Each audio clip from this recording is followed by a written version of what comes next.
Tensions between China and Japan have been escalating over the disputed Diaoyu, or Senkaku Islands as they're known in Japan.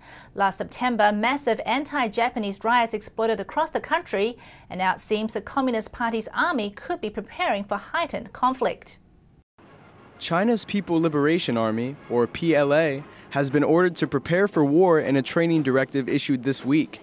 The order comes from the General Staff Headquarters, which oversees the army. Forces should train to, quote, fight and win battles, the directive said. The strong words are in striking contrast to previous ones. Those had focused more on coordination within different branches of the PLA. In particular, the use of the word dazheng, Chinese for fighting wars, has not been seen before. Japan was not mentioned in the directive, but this commentary in the People's Liberation Army Daily conjures up images of the Japanese invasion of China during World War II. It goes on to suggest Japan is gathering other East Asian countries to, quote, contain China. Some Chinese military officials have urged a quick strike to assert China's sovereignty over the contested Diaoyu or Senkaku Islands. This is the metaphor they use, kill a chicken to scare the monkeys. But some political commenters think that the talk of war is empty. That's because the Chinese regime has more to lose than gain in an all-out war. The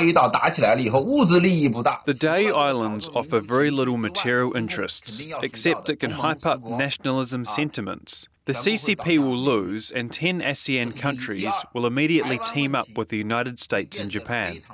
China has not engaged in direct military conflict since 1979 with Vietnam. Right now, it also has a host of critical internal matters to deal with. We cannot even resolve our domestic conflicts, and we want to start a war? I don't believe it is likely to happen. If the CCP really wants to fight, it will be like committing suicide. The war talk isn't a unanimous one either. Senior Chinese officials Jia Qinglin is calling for talks with Japan over the islands without the usual vindictive rhetoric most official Chinese statements about the islands contain. Japan, however, says there's nothing to discuss. It has nationalized the islands after purchasing them from the previous owner last year.